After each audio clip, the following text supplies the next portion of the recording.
Hello friends, आप सबका राय coaching centre में हार्दिक अभिनंदन है।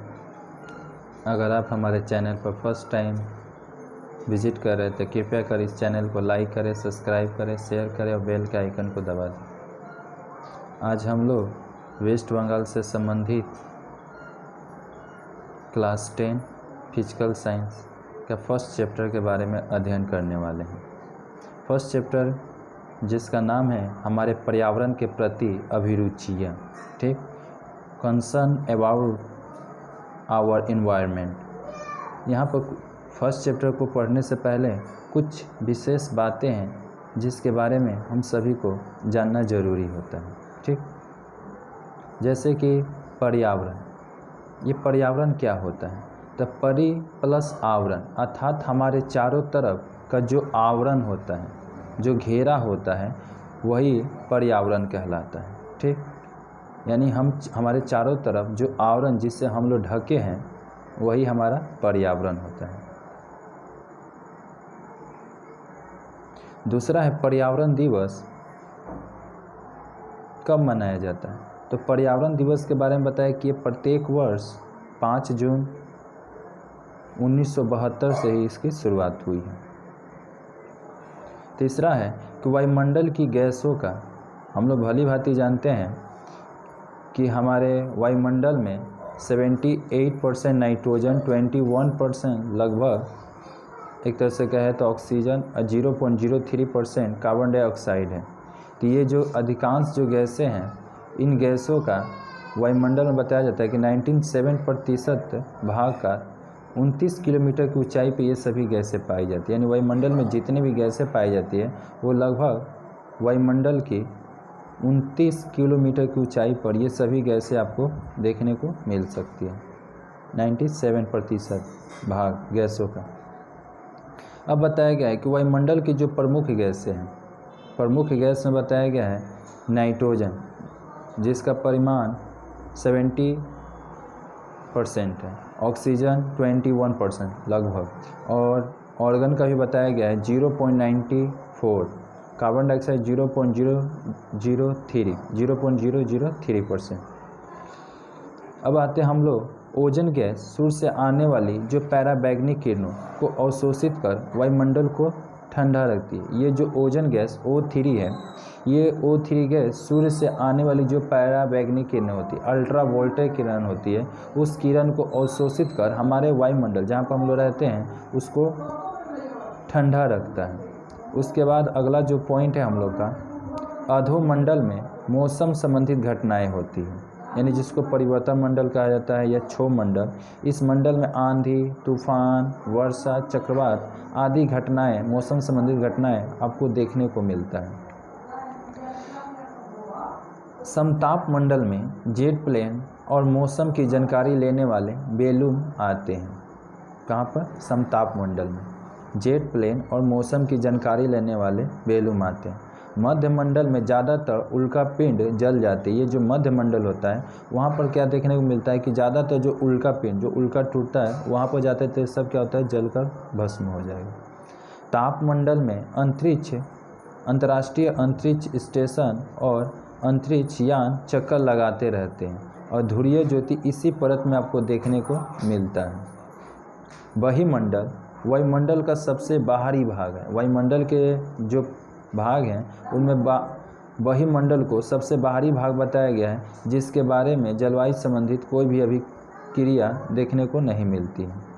पृथ्वी के सतह के निकट औसतः 6.5, बहुत सारी किताबों में 6.4 डिग्री सेल्सियस भी टेम्परेचर बताया जाता है कि 1000 मीटर की ऊंचाई पर जाने पर की दर से घटता है।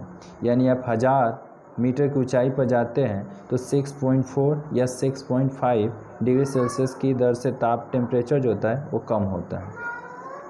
समुद्र तल पर वायुमंडलीय जो दबाव होता है औसतः 1014 मिलीबार होता है।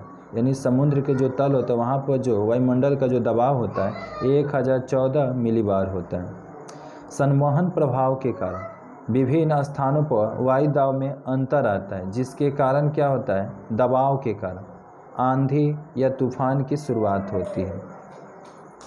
ओजोन मंडल में ऑक्सीजन यानी O2 पराबैंगनी किरणों को सूर्य ऊर्जा से परमाणविक ऑक्सीजन में बदलते हैं।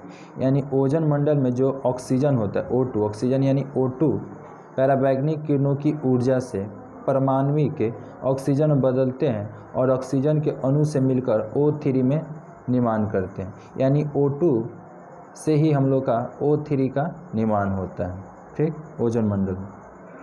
ओजोन परत हमारी पृथ्वी की सुरक्षा कवच भी कहलाता है और इसके साथ साथ पृथ्वी का छाता भी कहलाता है, क्योंकि ये आने वाली सूर्य से पराबैंगनी किरणें जो हानिकारक किरणें हैं उसको रोकने का कार्य करता है। अगर वो डायरेक्ट हमारे वायुमंडल में अगर प्रवेश कर जाती तो बहुत ज़्यादा एक तरह से कहे तो इफेक्ट पड़ता, एक तरह तो मोतियाबिंद हो जाता, दूसरा एक तरह से कहे तो चर्म रोग हो सकता है और यहाँ का टेम्परेचर हाई हो जाता है। ये सभी चीज़ें देखने को मिलता। तो ओजोन जो हमारे लिए एक तरह से सुरक्षा का कार्य करता है। इस ओजोन को भी कुछ ऐसी गैसें हैं जो नष्ट करती है, क्षय करती है, जैसे NO, फिर NO2 nitrogen dioxide, NO nitrogen oxide, CFC chlorofluorocarbon. ये सभी जो गैसें हैं ये सभी हमारे ओजोन पर जो सुरक्षा को है, जो हमारी रक्षा करता है, उसको ये लोग नुकसान करते हैं। आयन मंडल रेडियो तरंग को पृथ्वी की ओर परिवर्तित करता है। ये जो आयन मंडल होता है ये रेडियो तरंगों को पृथ्वी की ओर परिवर्तित कर देता है। जो हम लोग फ़ोन पर बात करते हैं ये सभी हमारे एक तरह से आयन मंडल से परिवर्तित तरंगे हैं, जिसके माध्यम से हम लोग का फ़ोन कनेक्टिंग होता है।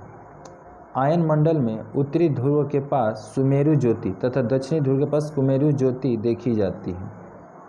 पौधा घर प्रभाव में छोटी तरंग वाली अस्वक्त विकिरण किरणों का अवशोषण होता है। ये पौधा घर जहाँ पर एक तरह से कहे तो ज़्यादा लाइट नहीं होता है, तो ऐसे जगहों पर प्रकाश नहीं होता है, तो वहाँ पर क्या किया जाता है, एक पौधा घर बनाकर वहाँ पर प्रकाश को अवशोषित किया जाता है तथा लंबी तरंग वाली औसत किरणों को उत्सर्जन होता है, जिससे कि बाहर निकलता है। CO2, CH4, N2O और CFC ये सभी ग्रीन हाउस गैसें हैं। ग्रीन हाउस गैसें जो एक तरह से कहें इन सभी गैसों को ग्रीन हाउस गैस बताया गया है। कौन? CO2 carbon dioxide, CH4 methane और एक तरह से N2O नाइट्रोजन डाइऑक्साइड और CFC क्लोरोफ्लोरोकार्बन और H2O जिसको हम लोग जल कहते हैं, जल वाष्प, ये हमारा एक तरह से ग्रीन हाउस गैस से हैं।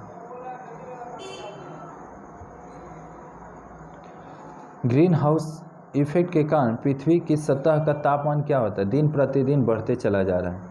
यानी ये जो ग्रीन हाउस इफेक्ट के कारण जो पृथ्वी के हम लोग का टेम्परेचर है, देख रहे हैं दिन प्रतिदिन क्या होता है, टेम्परेचर हाई होता चला जा रहा है, बहुत ज़्यादा गर्मी महसूस होता है।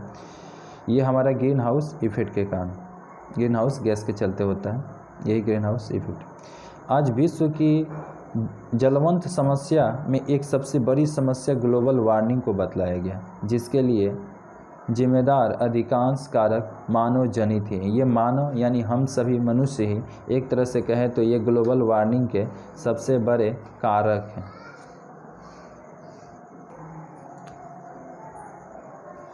सतत विकास में भविष्य की आवश्यकताओं को ध्यान में रखते हुए ऊर्जा संसाधनों का समुचित और संरक्षित उपयोग करना मुख्य लक्ष्य होता है। यानी बताया गया सतत विकास में भविष्य की आवश्यकताओं को ध्यान में रखें, भविष्य में किस चीज़ की आवश्यकताएं होगी उसको ध्यान में रखते हुए ऊर्जा संसाधनों को समुचित और संरक्षित उपयोग करना, यही हमारा मुख्य लक्ष्य हो चुका है।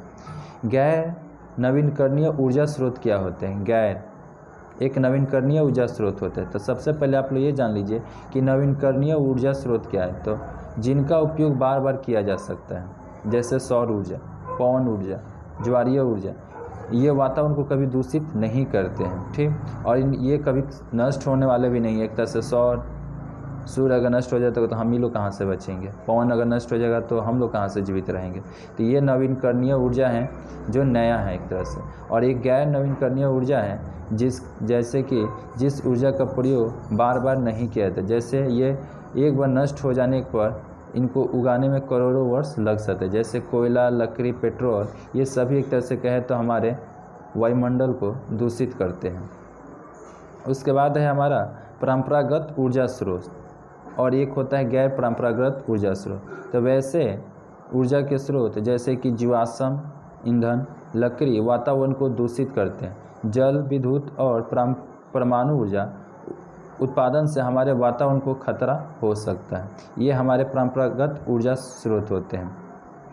और गैर परंपरागत ऊर्जा स्रोत उसको बताया गया जैसे कि जैसे सौर ऊर्जा, पवन ऊर्जा, ज्वारीय ऊर्जा, भूतापीय ऊर्जा, बायोमास ऊर्जा, कोयला तथा मीथेन हाइड्रेट, स्वच्छ ऊर्जा, ये जिससे वातावरण को नुकसान नहीं पहुंचता। गैर जिससे हमारा वातावरण को नुकसान नहीं पहुंचेगा, जबकि परंपरागत जिससे हमारे वातावरण को हानि होती है, नुकसान होता है। ठीक, धन्यवाद।